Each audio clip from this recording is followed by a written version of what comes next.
welcome back to the show, everyone. Now, as summer heats up, many Americans are looking to squeeze vacations, you got barbecues, and even back-to-school shopping into our budgets. And this season can put a major dent in your wallet, Maya, if you're not careful.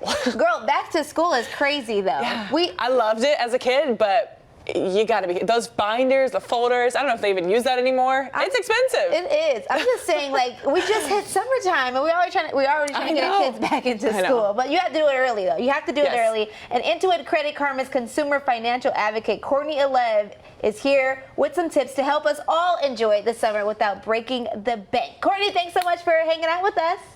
Thanks for having me. Yeah, so, okay, let's get right into it, Courtney. How are Americans approaching their spending this summer? Any interesting trends you're seeing? Many Americans are feeling a bit cautious about their spending this summer. I know I am one of them. A recent Intuit Credit Karma study showed that about half of Americans are feeling anxious about paying for their summer plans this year, with about 2/3 choosing more budget-friendly activities. But this does not apply to everyone. About half of younger Americans say they are planning on prioritizing fun over finances this summer, particularly when it comes to things like travel or vacations or eating out. That can really have an impact on their wallet and even lead to debt.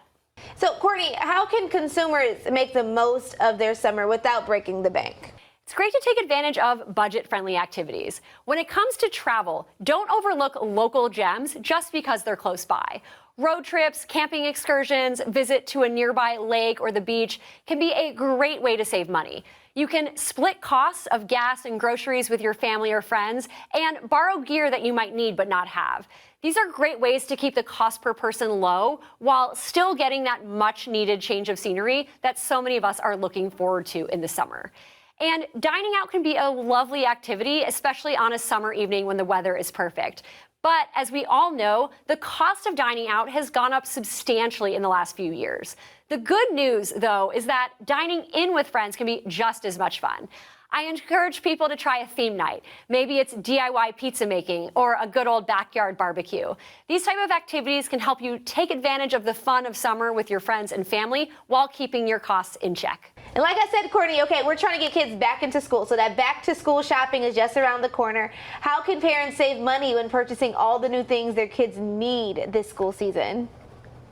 I know it feels like summer just got started, but back-to-school shopping season will be here before we know it. And creating a game plan now can really help parents save both money and time.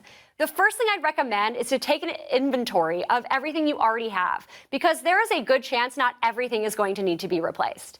And then you can create a clear budget, know how much you can spend, and then create 2 lists. What are your must-haves, and then what are the nice-to-haves? And maybe you let your child choose one item from that nice-to-have list to replace. Perhaps it's a new lunchbox or pair of tennis shoes, while sticking with last year's backpack, for example. That gives them some ownership over the process and even teaches them a little bit about budgeting while still keeping your overall costs low. And retailers are going to start offering sales, promotions, and price matches soon. Some maybe even already have. So it's a great idea to start looking, because the longer you have to compare prices, the more time you have to make sure you're getting the best deal. And if you're shopping for multiple children, it's a great idea to buy things like notebooks or pencils in bulk if you can. Those savings can really add up. Yeah, really cool information. Where can we go for more info? You can download the Credit Karma app or check out our website at creditkarma.com.